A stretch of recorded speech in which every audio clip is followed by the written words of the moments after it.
Start this episode with, let's talk about sex, baby. Let's talk about you and me. Let's talk about all the good things and the bad things that may be. Let's talk about puberty.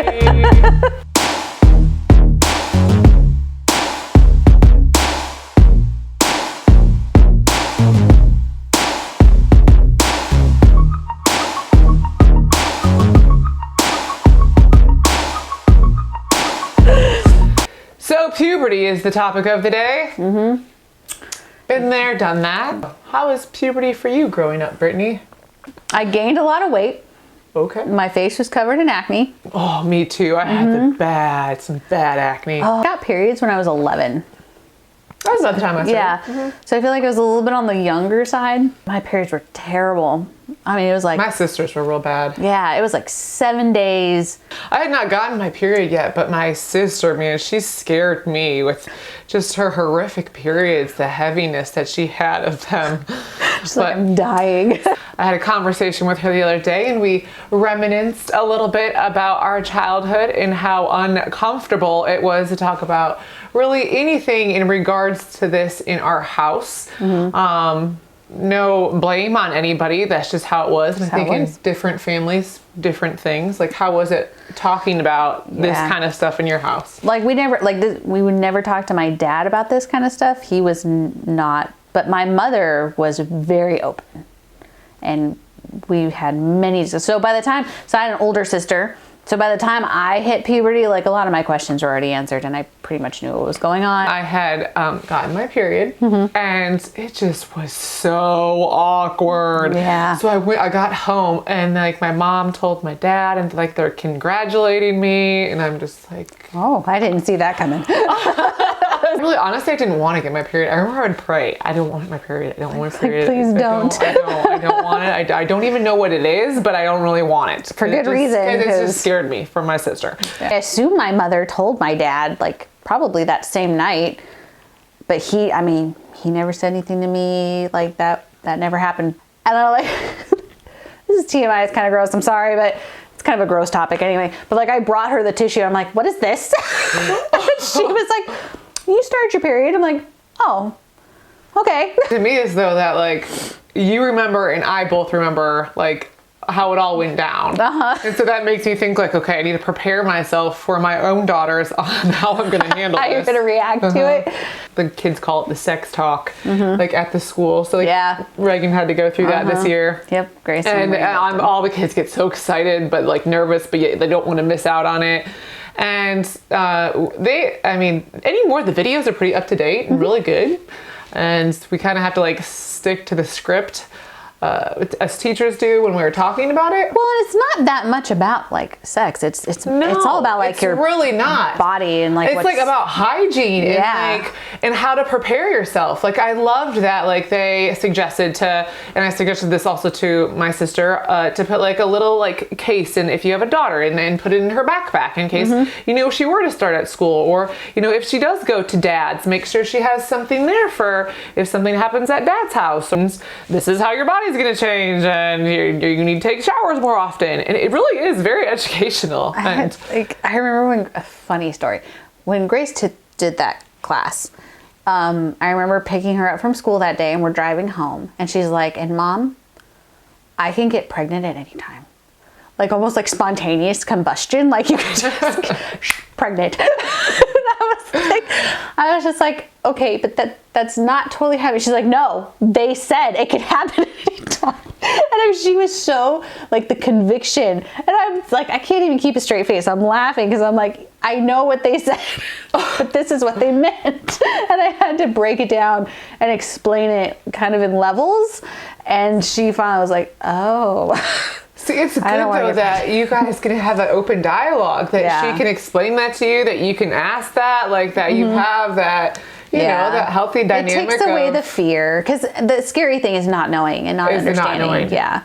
And so I don't want them to be afraid of it, because it's a natural thing. It's going to happen and you're not going to die and it doesn't hurt. And that was always their big thing. Does it hurt? It's funny. I don't remember thinking like this, but I think too, because I had an older sister and my mom and the conversations were so open, but like my kids or at least Grace at one point was like, she thought you had it like one time and that's it. And then you don't have it again. I'm like, oh no, darling, this is the rest of your life. It's like every month. And then she thought it was just like for one day. And then so anyways, there's just a lot that they don't, because they don't know what they don't know. And then two, like their friends will say stupid things that's wrong. And you got to like navigate through that too. So it's interesting conversation. It is interesting. Now, what about the whole tampon thing? How old were you when you started wearing tampons? It was like summertime and I was wanting to go in the pool. Maybe like 13, 14 probably. Yeah, same here. I remember being terrified of them. Terrified. I did not want to wear them. They just scared me. They freaked me out in all kinds of ways. And my mom, the way that she explained to do it was kind of painful. And I was like, this doesn't, no. And so it came down to just like, I just kind of did it myself one day. I think same thing. Like I was wanting to go swimming and I'm like, I need to make this work. The thing that freaked me out the most was the first time that I had to take a tampon out when I didn't really have anything in there. And it was like stuck. It hurts. It hurts. And I was like, is it stuck in me forever? What am I going to do? So have you put 2 in at a time? No, but I've heard of girls doing that. Oh my gosh. I can't tell you, like it really is the past like 2 years I've done it more than ever before. Really? Yeah, I think it's just like, especially being like teacher mode, like fast, quick, I gotta get in, gotta get out, gotta get back there, like that's what usually happens is when I'm at school and I just. So you do too? I don't do it at a time, I don't do it intentionally. Oh. No, I don't do it on purpose. Accident. I don't do Oh my gosh. do it on purpose. So I've never done it on purpose. Hold on, because I've never done this on purpose or on accident. So like I have no idea how this works. Like so you forget that it's in there, and then just put another one in. Yeah. And then like how does that does that feel weird? Does it hurt? You don't even know. You don't even know? No. So you're just like, oh crap, there's 2 strings? Yeah. Oh. I figured you would feel that. Like, it seems like you would. You think that I would, but now that I've done it several times over. Okay, so after having kids, the flow of my period is more heavy. Oh, yeah. And I'm thinking people intentionally do 2 tampons. Well, yeah, I've had friends who they on purpose will do 2. So I don't have periods anymore because I had an ablation done years ago. Best thing ever. You don't have periods anymore? No. Like I have a cycle, but I don't actually go. So do you still cramp? Sometimes, but not very often. I think like the biggest indicator for me is like when I really want salt or I really want sweet or like, you know, or like I'm retaining water. So what do you mean by an ablation? Okay, let's back up a little bit. Okay. After I had Reagan. We need to bring your friend again, your gynecologist. Oh yes, back Dr. into this conversation. I was just there yesterday. Anyways, okay. Back after I had Reagan, my periods got really wonky. All my life, I had been super like to the day. I know to the day when I start. I know to the day when I end, and very regular. Well, then I had her, and I got to be extremely irregular. And not only that, but like. I never knew when I was going to start, but I never knew when I was going to end either. Sometimes it would just be a couple days. Sometimes it would be like 2-3 weeks. And it would just go and it would start and stop. Some days it's like crazy heavy and then other days spotting. And so you can imagine my emotional state with this, where I'd get like a week off and then I would start all over again. Because otherwise everything was healthy. Like I didn't have any cysts or tumors or anything to explain why my body was doing that, other than, as he said, I'd been around the block, which is not a nice thing to say about a woman's uterus. Since there was no other like problems, like I wasn't a candidate for like a hysterectomy or anything like that. So he's like, you know, we can do this ablation. Basically, they singe the lining of your uterus so that you don't shed, so you don't get the bleeding. You have nothing. I have nothing. Which not all women are that way. Some women still spot, which if that was the case, I was fine with that. I was like, if that's all I'm doing, then fine. But I have nothing. Ever. I get really emotional, poor Derek, when I am on my period. Like it's just, and so I'm thinking too, like, so having two girls, like, what is that gonna be like when all of us are on our period? When we sync up? Yeah. In the beginning, it's hard because they don't understand why they feel the way that they feel. Like we can like go, okay, I'm on my period. Like that explains why I'm such a crying mess, like why I'm crying over stupid things. When they're young, going through puberty, when you're going through this yourself, it's like you don't understand why, and it's frustrating. Another question. So my sister and I, again, Kira, hi Kira, we were talking about the shaving of the legs. To shave our legs maybe a little sooner than what we had, because we talked about like both her and I have had some tragic events that have happened. Tragic, not really, but happened to us. At the time, they were tragic. At the time. So what I had convinced my mom to do, I think maybe being the baby in the family, I didn't want like to fully ask Mom, can I just shave my legs? Yeah. But so like I rolled my ankles a lot in basketball. Okay, so I had to like get my ankles taped. Like the tape pulled my hair every time it came off. Oh. And so I was like, Mom, can I just like shave my ankles? Yes. So that's what I did. I had shaved ankles for a period of time and not my leg. And I'm kind of a hairy woman. Did you? So it just I am too. I'm furry. Like my arms, my legs. You are not furry. Oh yes, I shave everything. You shave everything? I shave my arms. I shave everything. Yes, because otherwise I look like, yes. And now it's blonde, but it's still like thick and it's a lot. And kids used to make comments. Yes. You know what I used to do too? What? Oh, why did my mother let me do this?